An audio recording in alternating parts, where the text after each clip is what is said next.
Bien, tengan todos muy buenas tardes. Espero se encuentren lo mejor posible junto a sus familias, hayan podido descansar, hayan podido desconectarse de la universidad en la semana de receso académico y hayan cargado las pilas para poder enfrentar este último tercio, diría yo, del semestre con toda la energía del mundo. Y de parte mía, los mejores deseos de éxito, y sobre todo ahora que estamos tan complicados con la cuarentena, mi sincero deseo de que estén muy bien de salud junto a su familia. Vamos a comenzar nuestra clase del día de hoy.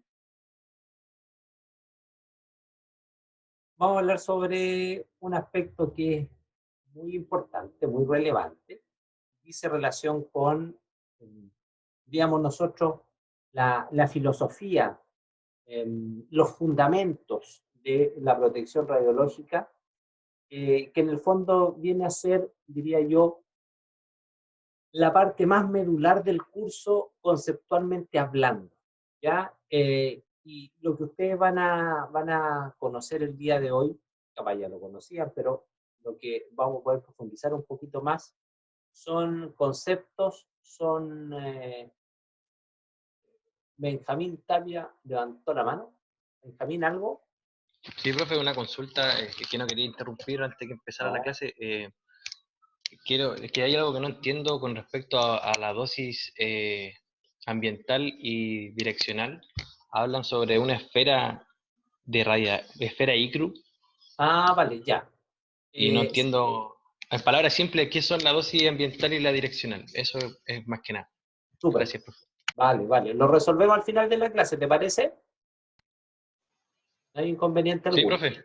No hay drama. Vale, Gracias. vale, vale. No, por favor. Entonces, como les decía, lo que vamos a ver ahora es el sistema de protección radiológica. El sistema de protección radiológica tiene su fundamento, ustedes ya lo saben, tiene su fundamento en el trabajo que desde el año 1925 viene desarrollando la Comisión Internacional de Protección Radiológica, o ICRP, y en ese sentido vamos a hacer un repaso, y hay unas lecturas que yo les dejé, unos documentos que yo les dejé específicamente en nuestro curso que está tanto en la UTAMED como el curso que está en la intranet. Acá están los contenidos que vamos a ver hoy día, los objetivos de esta clase. Y bueno, es importante conceptualizar que la radiación, nosotros ya lo vimos, tiene diferentes fuentes. En ese contexto, nosotros, si solamente siguiéramos vinculados, relacionados con la radiación natural, claramente esa radiación no generaría alteración alguna a estas alturas del desarrollo de la humanidad, porque yo creo que a ustedes ya les quedó claro que las fuentes naturales de radiación, al haber estado presentes desde los orígenes de la Tierra, los orígenes del hombre, son cantidades de radiación a las cuales nosotros estamos, entre comillas, adaptados, acostumbrados. ¿Ya? Eso es importante recalcarlo. Entonces, en algún momento empezaron a aparecer ciertas problemáticas en relación a ver que cuando el hombre colocó su manito, eh, empezaron a aparecer ciertas situaciones. Hablamos de situaciones que a veces cuando hay un aporte de la radiación, una cantidad de radiación sobre algo, eh, no hay efecto. Es decir, los efectos de la radiación ionizante no necesariamente se van a asociar con la aparición de algo. Ya vamos a entrar en detalle y vamos a clasificar los efectos. O bien, desde el punto de vista de la frecuencia, es decir, de la cantidad de eventos, ha sido muy baja su frecuencia. ¿Ya? Y eso ha pasado hasta que el hombre en el fondo metió la colita y desde el punto de vista práctico alteró este equilibrio que existía, donde estábamos nosotros solamente siendo irradiados, bombardeados por fuentes de radiación naturales, que, e hicimos el razonamiento, yo me recuerdo en la clase correspondiente, donde dijimos nosotros, a ver, el hombre está adaptado a la radiación natural, pero dado que, producto de los rayos X, se demostró que existían efectos sobre los seres vivos, por ende la radiación natural también genera ese tipo de efectos, pero ese tipo de efecto queda enmascarado por su baja frecuencia, o bien porque simplemente ya no genera efecto.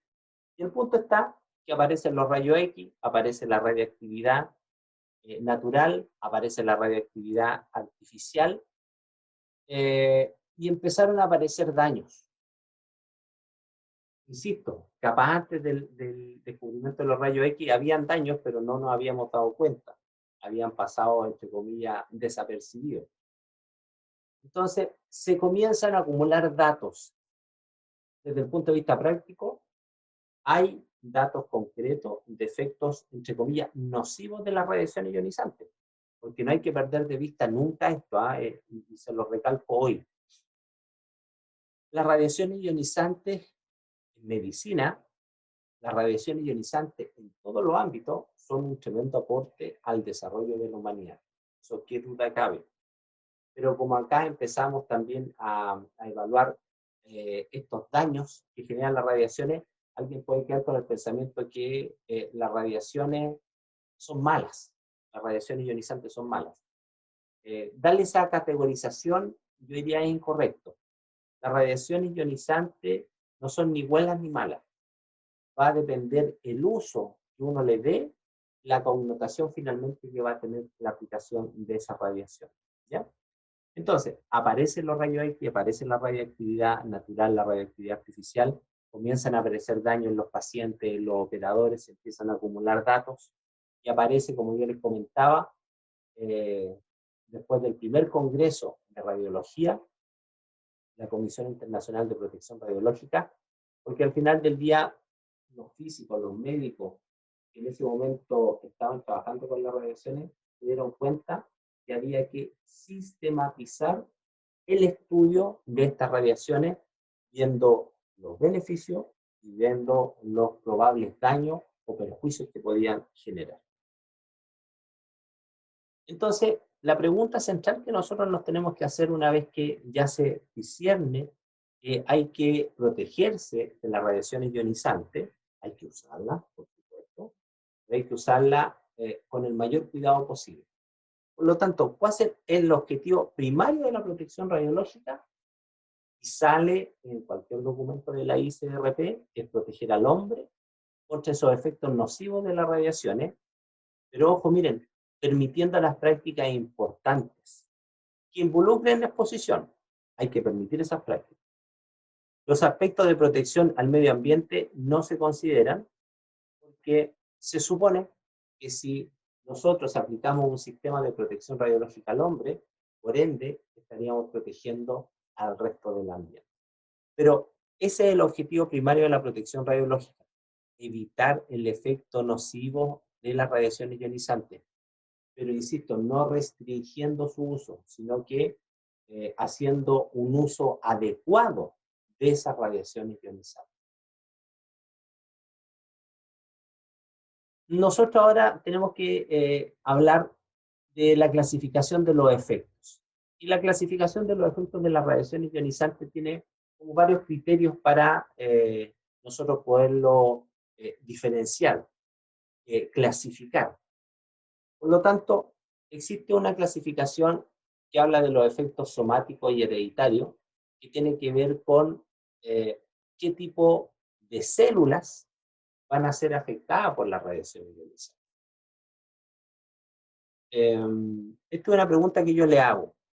La radiación en útero, ¿cómo ustedes la clasificarían? ¿Como somática o como hereditaria? ¿Qué se les ocurre?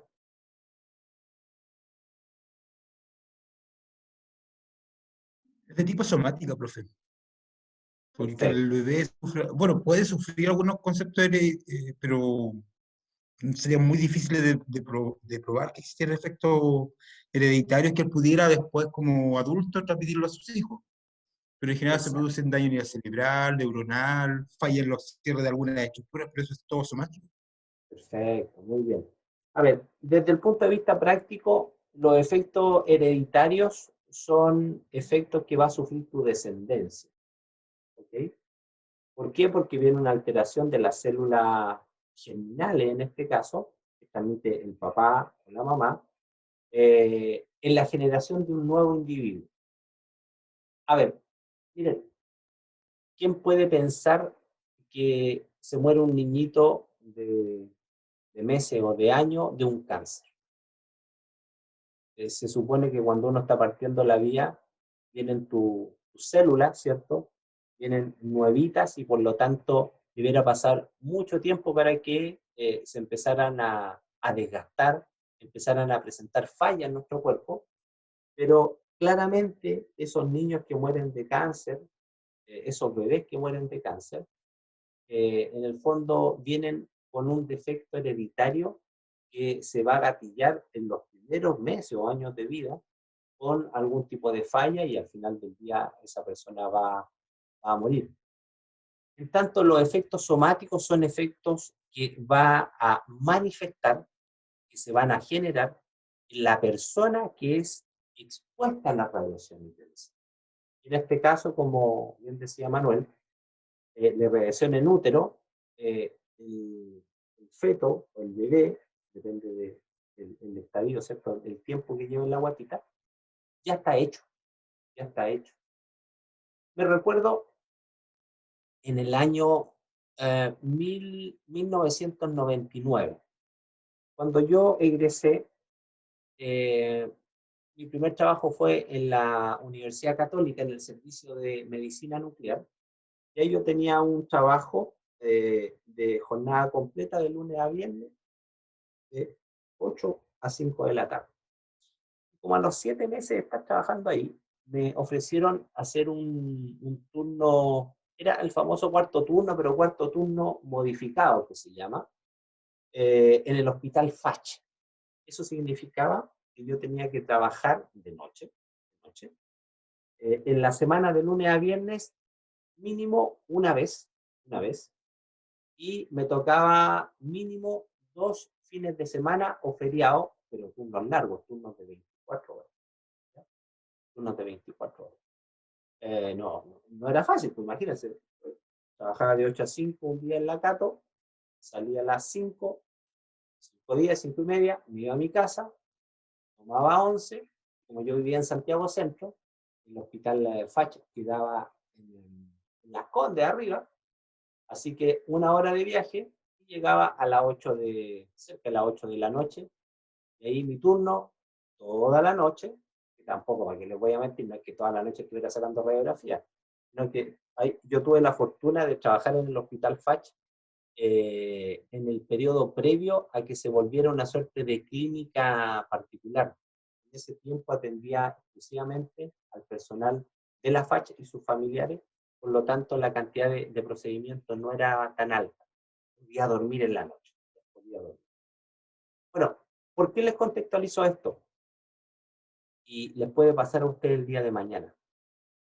Uno cuando va a tomar una radiografía, y es una dama que está en edad de procrear, ¿qué consulta uno le tiene que hacer como tecnólogo médico?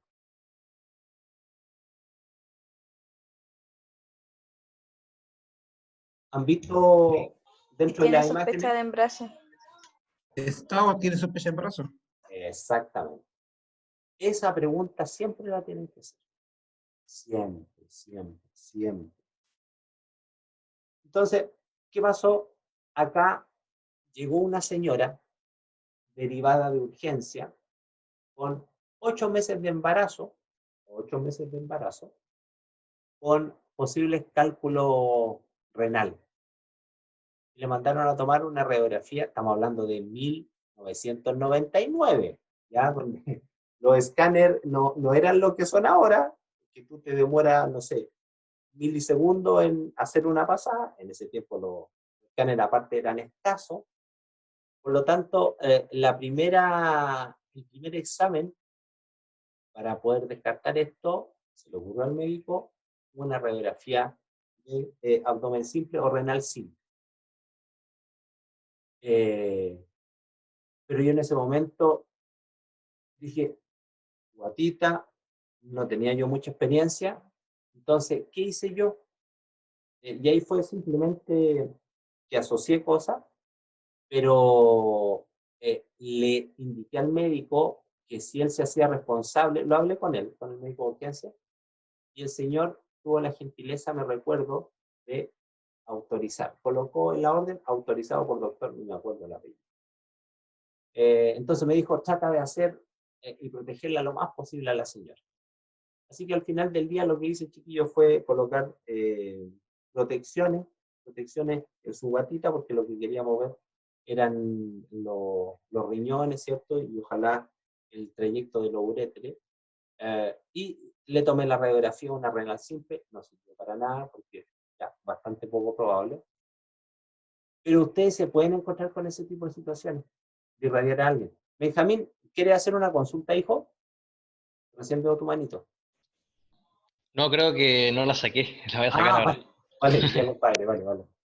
Así que ojo con esa situación, más por ejemplo si trabajan en medicina nuclear, donde ustedes le inyectan un radiofármaco a las personas, a la mujer le tienen que preguntar si están embarazadas o no, porque de esa manera ustedes pueden descartar, mejor que descartar, evitar algún problema futuro de demanda y ese tipo de cuestiones. Sigamos avanzando.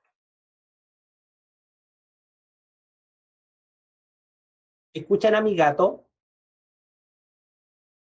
¿No? Ah, ya, es que está maullando afuera. Otra forma de poder clasificar nuestros efectos tiene que ver con la probabilidad de aparición de los efectos. Y acá entramos a estos conceptos de estocástico y no estocástico.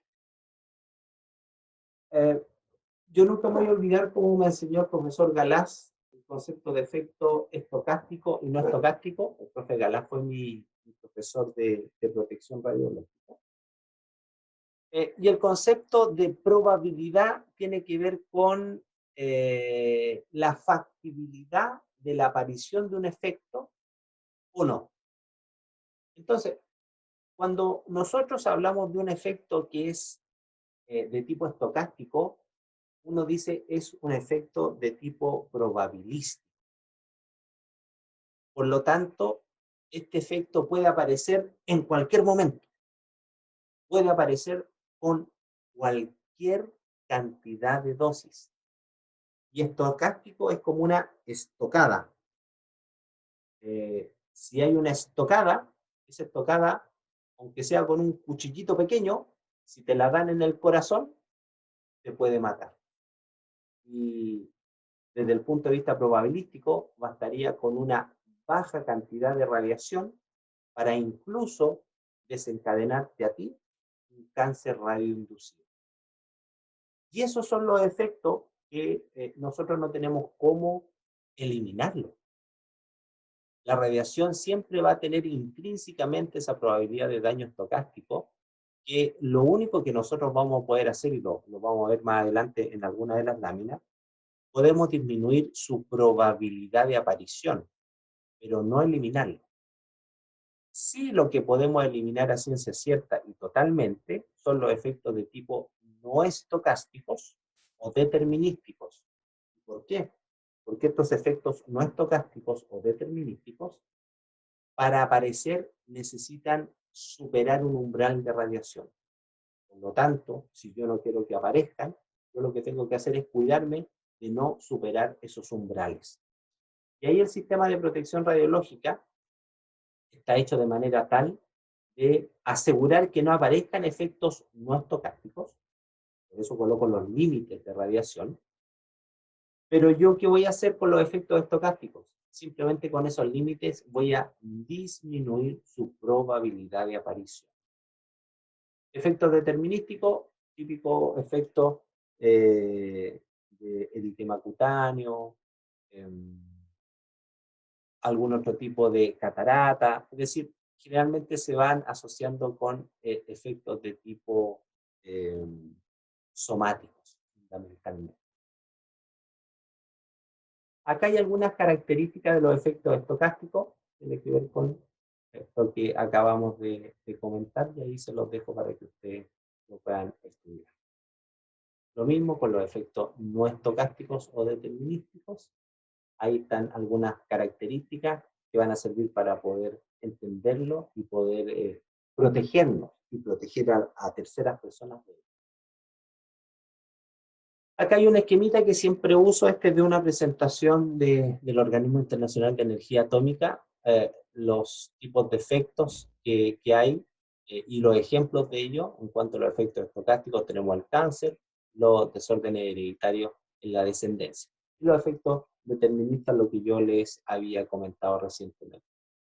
Miren, acá hay valores específicos de efectos de tipo determinista, a partir de los cuales, si yo supero ese nivel de radiación, supero ese umbral, van a aparecer estos daños en esos órganos en particular.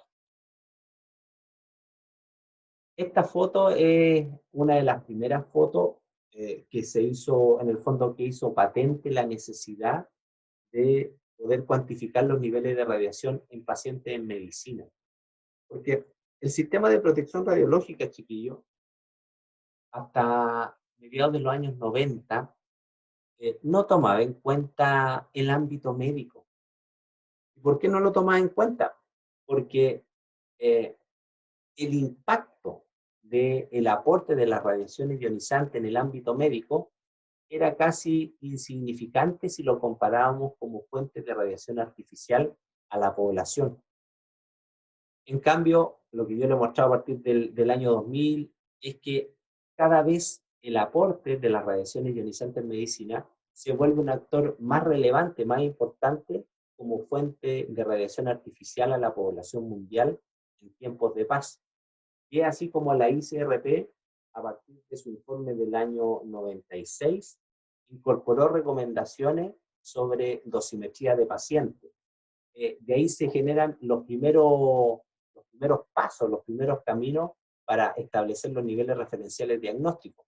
Ya todo esto no es subido. Ah, sí, ojo, está en mi canal de YouTube, ya me mandaron el link de el curso, charla que di a los ecuatorianos. Esa materia, chiquillos, es materia de prueba, ya, para que por favor lo puedan ver, lo puedan bajar. Yo sé que muchos de ustedes participaron ese día, pero justamente esa es una clase completa de niveles referenciales diagnósticos, y ojo, es la principal estrategia que existe actualmente para hacer un uso seguro de las radiaciones ionizantes en el ámbito de la imagenología.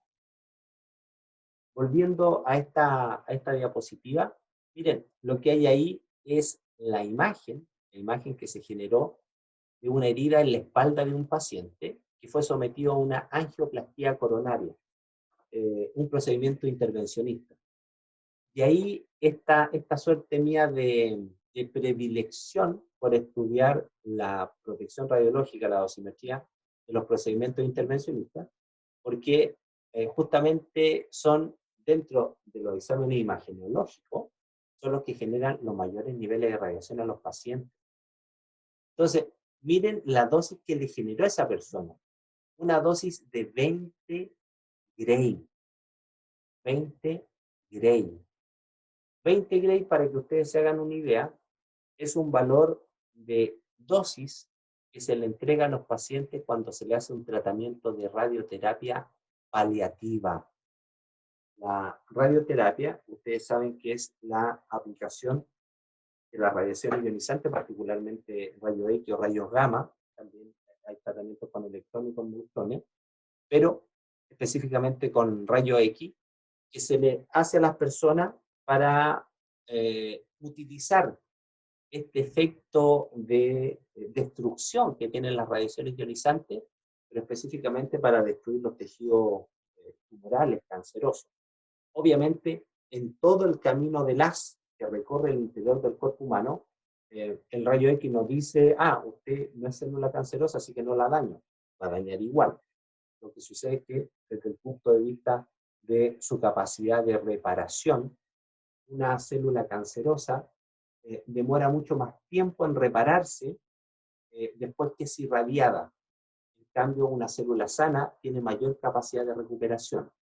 Como los tratamientos de radioterapia se hacen en forma permanente, sistemática, todos los días, tú todos los días le vas pegando a la célula cancerosa y no le das tiempo a que se recupere. En cambio, la célula sana que está en el camino de tiene esa capacidad de recuperación y no se genera, entre comillas, tiene una mayor probabilidad de recuperación que una célula cancerosa. Pero ¿qué es lo relevante? ¿Qué es lo importante acá?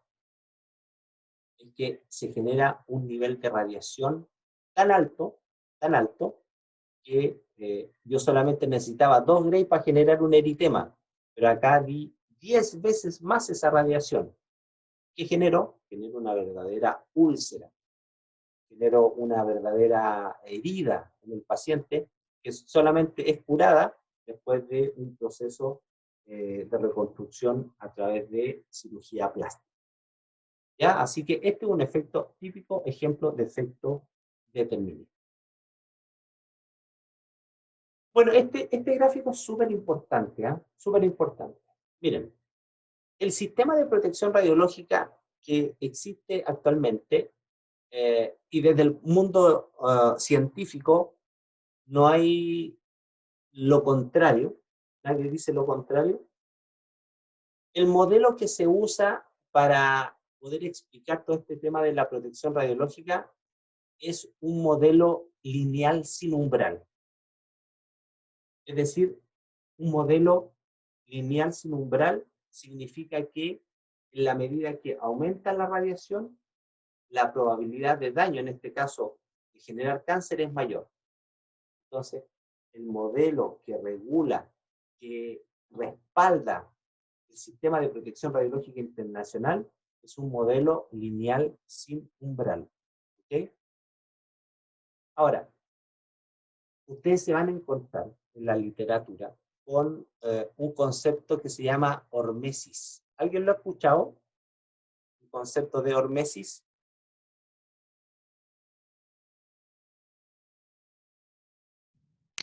Sí, lo escuchamos en radiobiología, Ah, vale. Cuéntame, Benja, ¿qué le explicó el profe Diego? que estudiaba los efectos positivos de la radiación ionizante para la vida.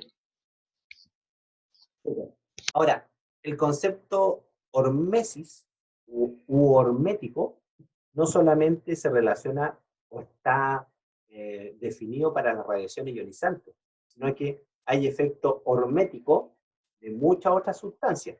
¿Quién me da un ejemplo de un efecto hormético que ustedes hayan visto en su vida?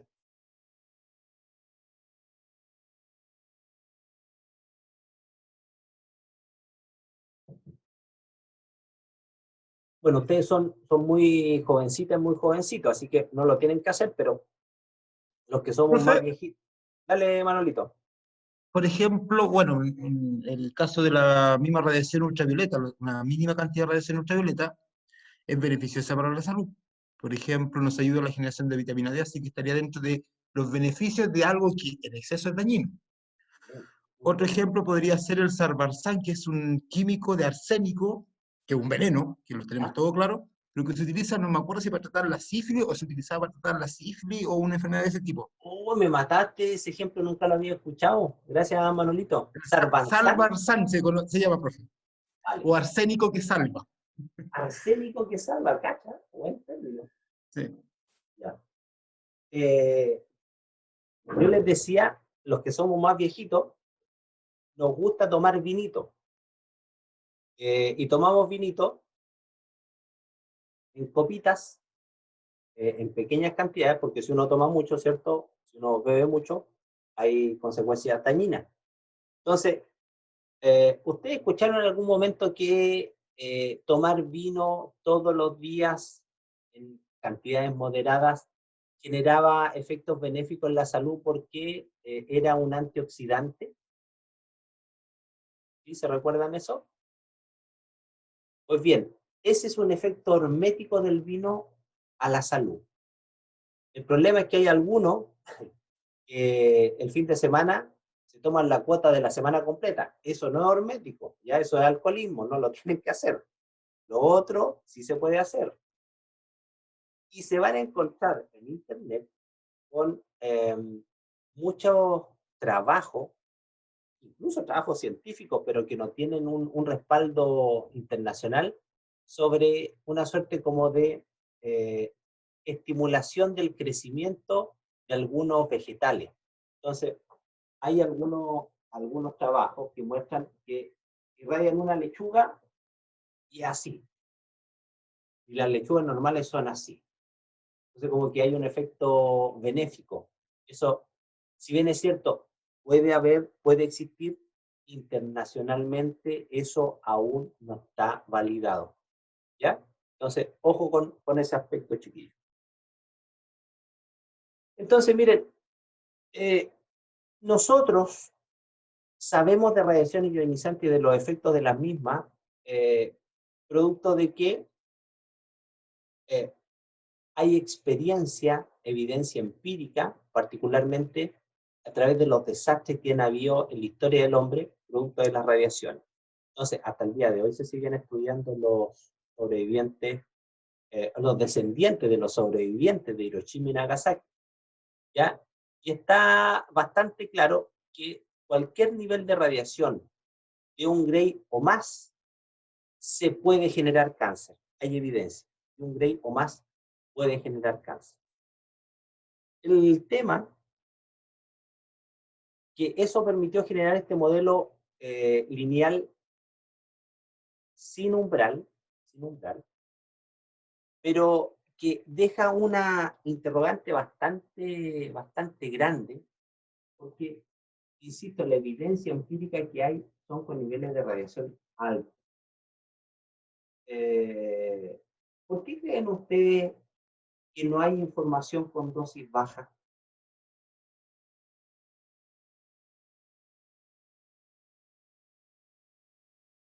Por ejemplo, Yubitsa, usted, no sé si tiene hijo, pero el día que tenga un hijo o hija, ¿usted la facilitaría para un estudio de irradiación, no sé, de todos los días irradiarse la mano? Tengo hermanitos, tengo 3. Vale. Y es como casi lo mismo en el fondo, porque al ser la hermana mayor prácticamente uno como que los cría. Exacto. Y no, yo no lo haría, porque igual sé que en algún momento le va a producir un daño, porque es acumulativo. Exacto. Muy bien, muchas gracias, Yubitsa. Ese es el problema, pues, chiquillos. Ese es el problema, que no hay evidencia empírica con niveles de radiación bajos, y hasta el día de hoy, estudios epidemiológicos de seguimiento de cohortes de pacientes son muy complejos de hacer, son muy caros, Por lo tanto, no se encontró nada mejor que hacer una extrapolación de lo que sucedía en términos de proyectar hacia esta parte de la curva una recta donde siguiéramos la misma lógica.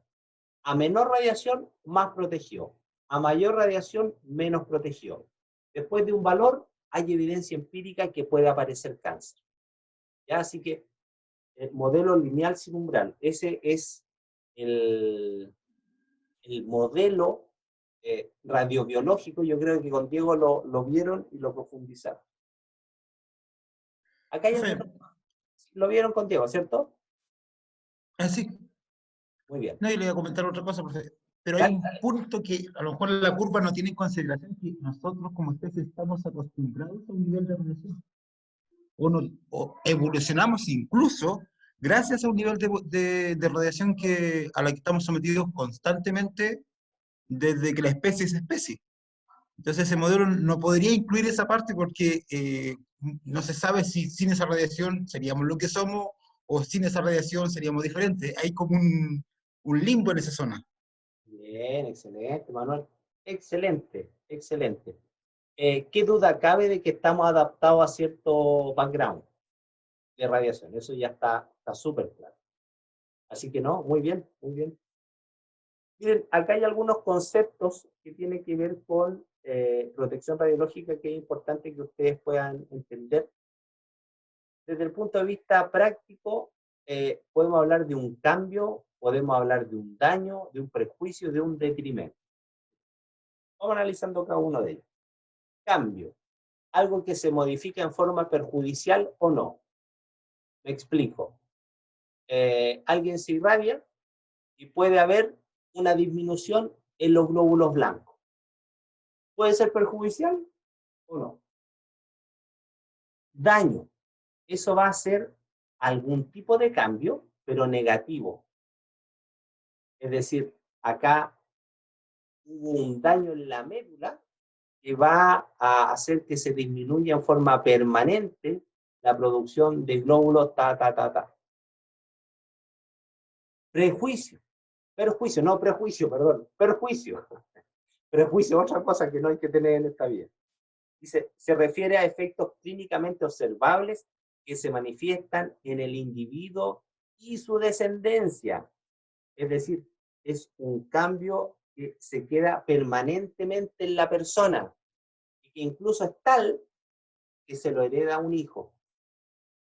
Y el concepto de detrimento, ya hablamos de un grupo de personas. En un grupo de hombres, en un grupo de mujeres, se va a manifestar en el fondo una alteración en la esperanza de vida de esa población.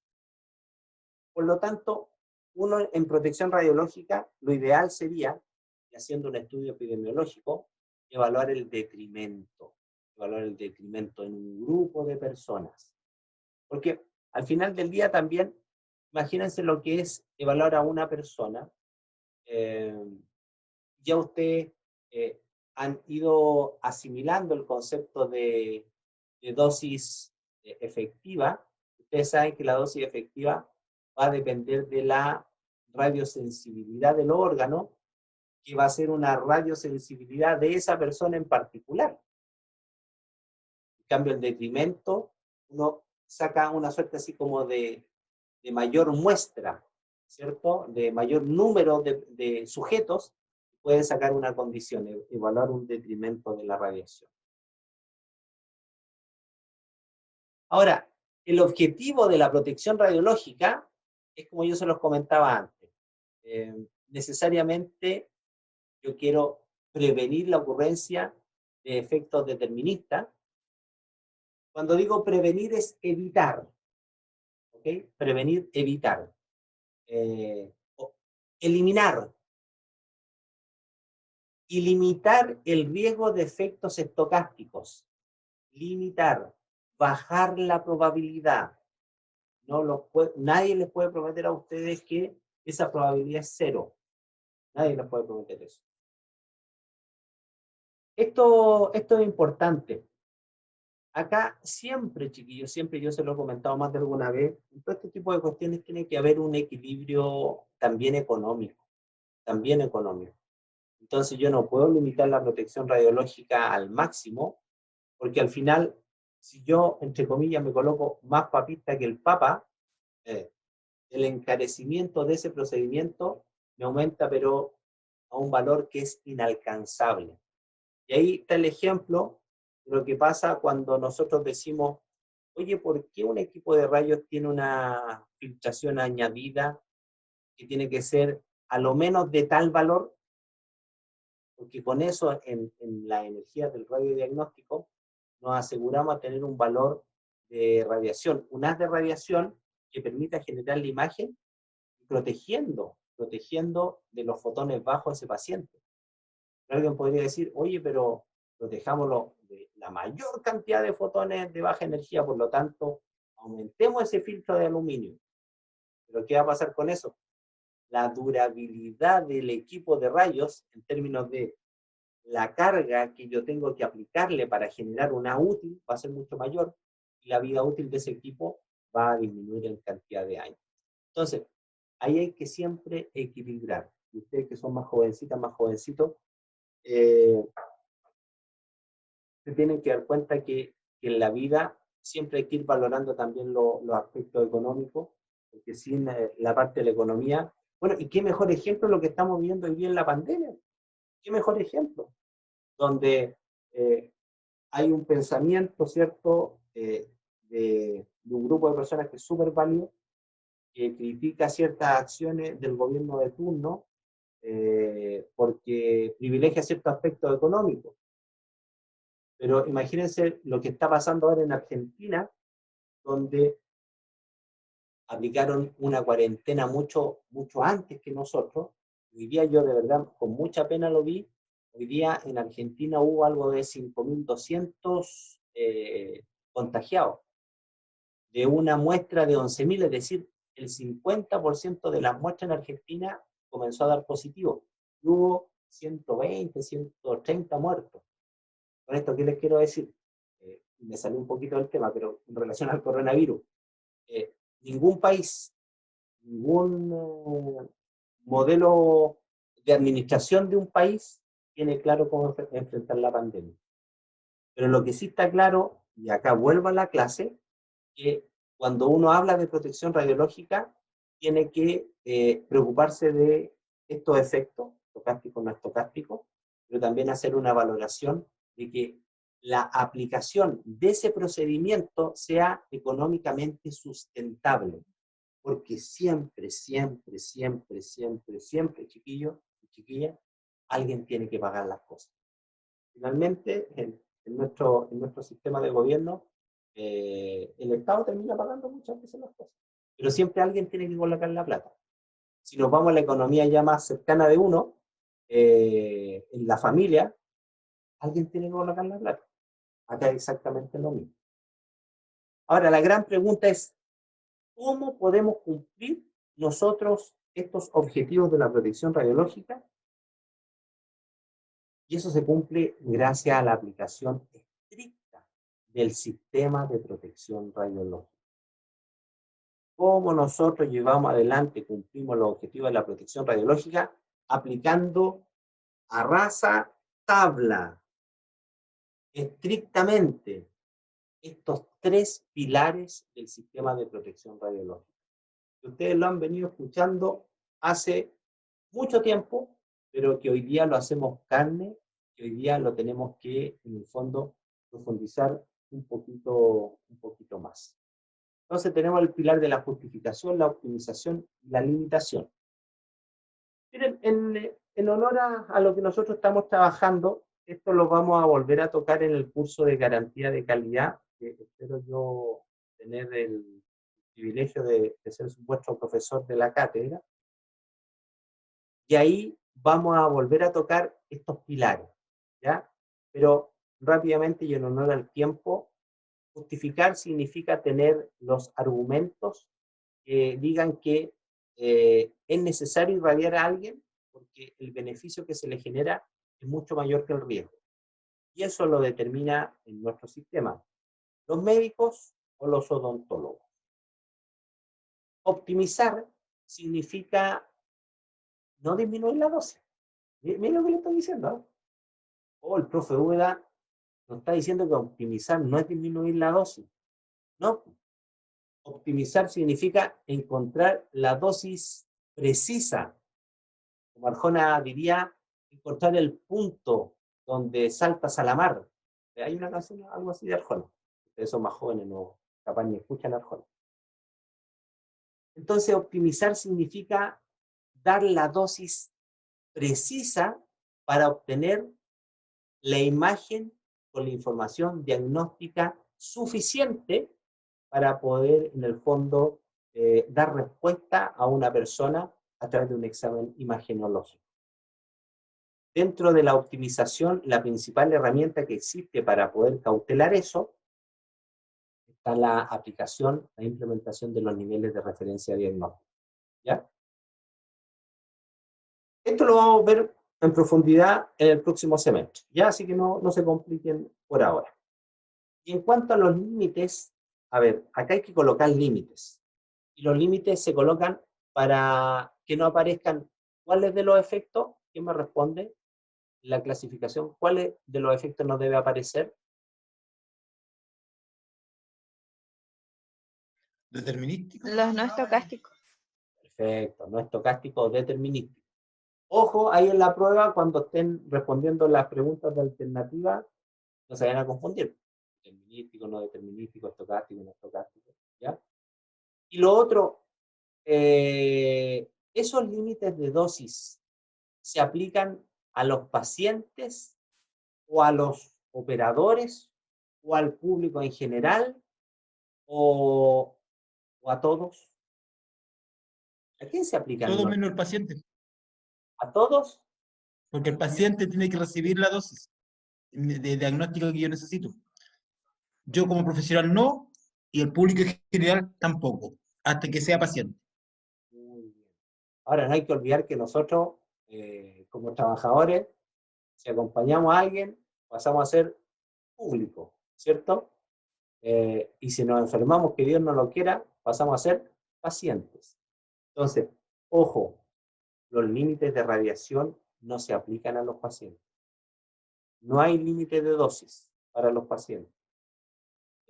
Acá hay que cumplir el objetivo diagnóstico. Acá hay que cumplir el objetivo terapéutico. No hay limitación para los pacientes. Lo que hay para los pacientes es una correcta planificación, correcta aplicación de los procedimientos. ¿Qué hay para los pacientes?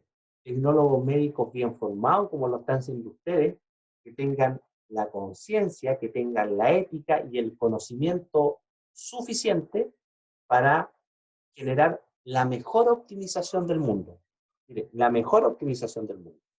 Entonces la pregunta es, ¿cómo puedo saber yo si estoy optimizando bien si ni siquiera mido la radiación del paciente? ¿Se dan cuenta? ¿Se dan cuenta por qué es importante medir la radiación del paciente? Es fundamental. Y dado el tiempo que estamos viviendo, yo les diría que tranquilamente ya no van a haber equipos de rayo X fundamentalmente, equipos de rayo osteoarticular, fluoroscopio, de intervencionismo, mamógrafo, EC, que no vengan con un medidor de dosis.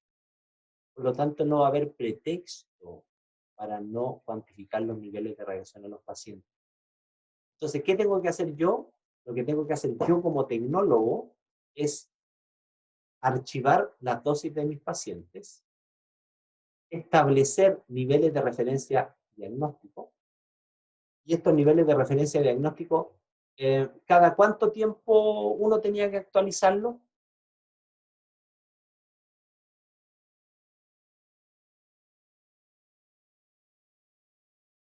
Pregunta de prueba.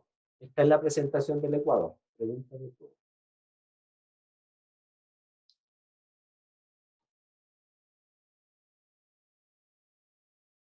El criterio ALARA está en la optimización, ¿cierto? Tan bajo como sea posiblemente alcanzable, o razonablemente alcanzable, depende de ustedes qué.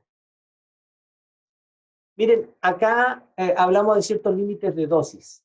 Los vamos a ver, insisto, en profundidad cuando veamos el curso de garantía de calidad, pero los límites de dosis que están establecidos en nuestra normativa están súper disparados en comparación con los límites de dosis que internacionalmente se recomiendan. Es más, nuestro límite de dosis para los trabajadores ocupacionalmente expuestos en Chile siguen siendo los 5 REN o 50 milisievert año, siendo que en todo el mundo son 2 REN año o 20 milisievert año. Pero es la normativa que nosotros tenemos. También hablamos de la normativa del cristalino. Nosotros seguimos con este límite de 30 REN o 0,3 sievert o 300 milisievert, siendo que en el mundo ya bajó a 20. Pero bueno, son situaciones, son particularidades que tiene nuestro país. Protección radiológica operacional. Son las 6:49. Yo les quiero proponer algo, chiquillos. Les quiero proponer algo. Nosotros como curso, y de acuerdo a la planificación que yo les entregué a ustedes, ¿cierto? Tenemos esta planificación, un segundo. esta planificación ya hecha en la intranet. Se me muestra el intranet. No quiere cargar la intranet. Pero bueno, le adelanto. Nosotros estábamos terminando el 19 de agosto. ¿Ok? El 19 de agosto. Eso significa que hoy día sería nuestra última clase teórica, ¿cierto? Pero tenemos la posibilidad, porque incluso la próxima semana ya partían las exposiciones. Entonces, ¿les parece que corramos todo una semana y en vez de terminar el 19, terminamos el 26 y estamos igual dentro del calendario que entregó la universidad? ¿Hay alguien que no quiera eso? Lo planteo en esos términos mejor. Muy bien. Entonces, vamos a terminar nuestro semestre el día miércoles 26 con nuestra evaluación y la próxima semana hacemos una cátedra más para yo terminar bien esta materia, responder las preguntas que ustedes tengan y a la semana subsiguiente corremos en bloque las presentaciones que ustedes tienen que hacer. Lo voy a corregir en la intranet y mañana ustedes o pasado mañana lo van a poder revisar. Entonces, si son tan gentiles, colóquenme el dedito digital, o si alguien quiere colocarla, perfecto, súper bien. Sebastián, Fernando. Profe, ¿Qué?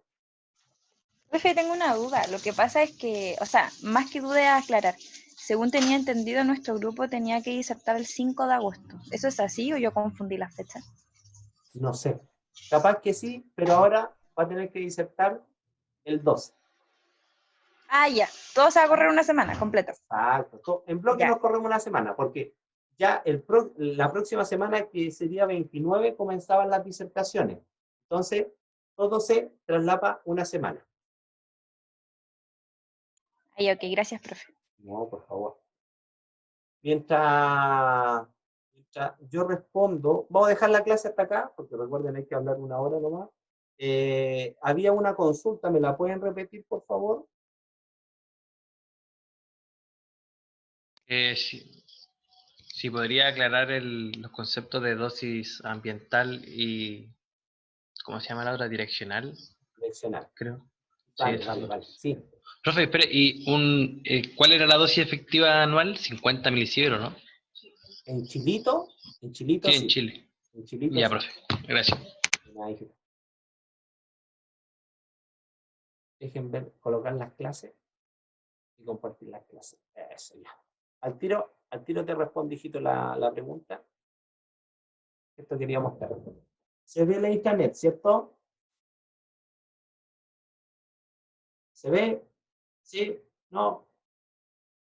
Sí, profe, sí se ve. Muy gentil.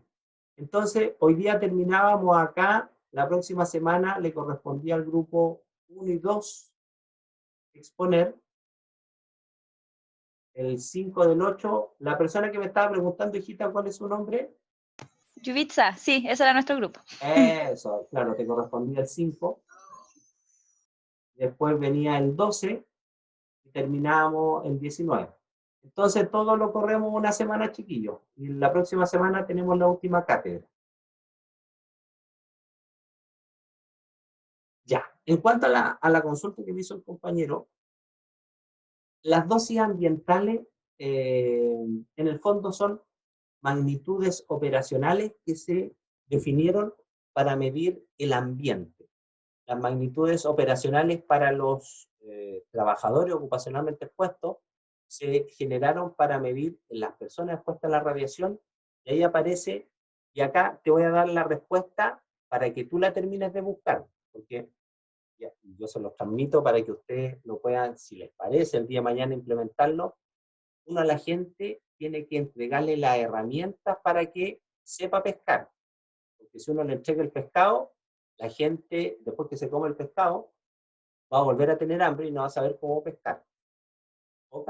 Así que La intención mía siempre es entregarle a ustedes la herramienta para que vayan buscando sus propias respuestas, y si de esa manera no son capaces, lo volvemos a intentar hasta que generemos esa forma de trabajar. Entonces, miren,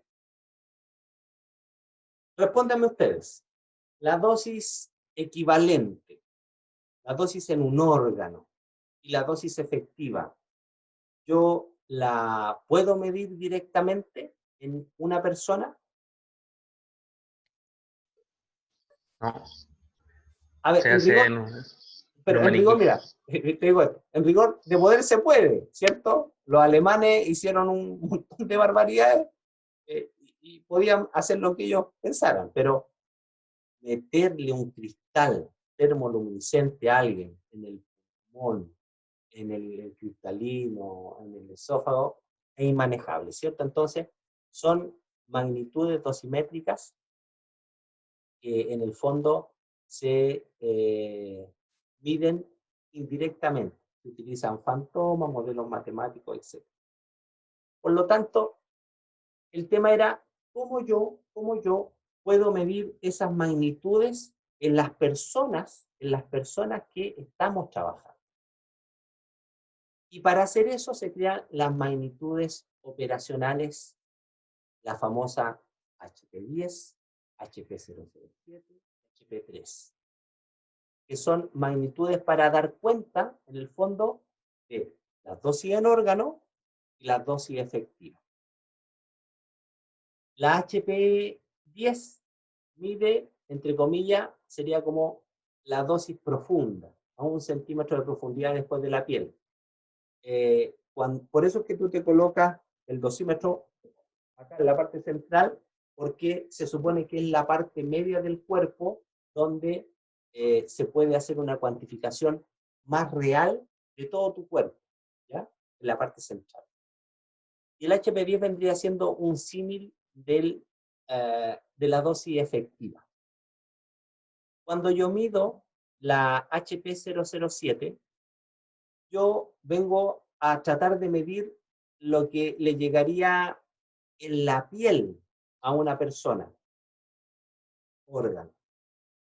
Y se crea la HP3 específicamente para medir un órgano que es muy radiosensible, que es muy crítico y que se irradia mucho en cierto tipo de profesionales, que son los profesionales que trabajan en intervencionismo y cristalino del ojo, a 3 milímetros desde la superficie. Entonces, esa lógica se extrapola a medir lo mismo, pero en un ambiente. Por lo tanto, yo puedo asumir la medición de esas mismas magnitudes en términos de la lógica que significa en un ambiente, y puedo asociarlo que si en esa posición hay una persona, yo voy a medir esa misma información sin la presencia de la persona, solamente colocando los dosímetros ambientales. Ambientales. Es más, miren, por ejemplo, acá hay un tema incluso de ahorro, Se supone que si tú tuvieras un sistema de dosimetría ambiental, dosímetro ambiental, las personas que trabajan en ese lugar no necesitarían usar dosímetro, porque yo podría hacer una estimación de las dosis de las personas que trabajan ahí a partir de las mediciones que hago con los dosímetros ambientales. Entonces, te entregué la caña, te entregué la cuerda, te entregué todo. Dale una vuelta con eso y te vas a responder solito. ¿Ya? Profe, es que El la Fantoma duda... iCrew. Fantoma iCrew. Eso mismo. Vale, No mira. entiendo. No, Eso Fantoma es. iCrew es así, mira. Es, en el fondo, todos entendemos lo que es un fantoma, ¿cierto? Una estructura que simula el cuerpo humano, una parte del cuerpo humano. Pero el Fantoma iCrew es una bola de polimetilmetacrilato, el famoso PMMA o el plástico, ¿ok?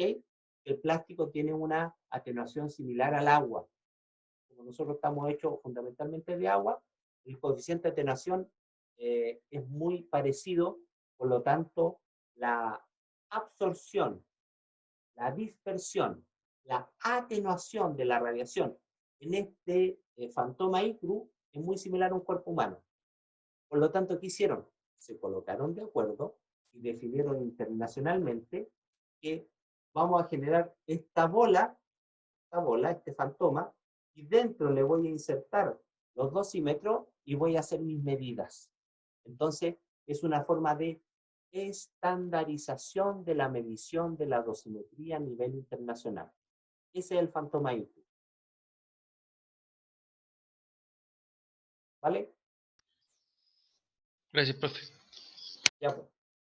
Ya, chiquillos, oye, que somos precisos, parecemos tecnólogos médicos de imagen. Siendo las 7 de la tarde, damos por finalizado nuestra clase de hoy. Cualquier duda, consulta, angustia, inquietud, me escriben. Mañana nos vemos con los que tenemos metodología. Que descansen. Cuídense mucho y subo la clase de inmediato. Chao. No, profe, que esté bien. Profe. Igual, chao, chao.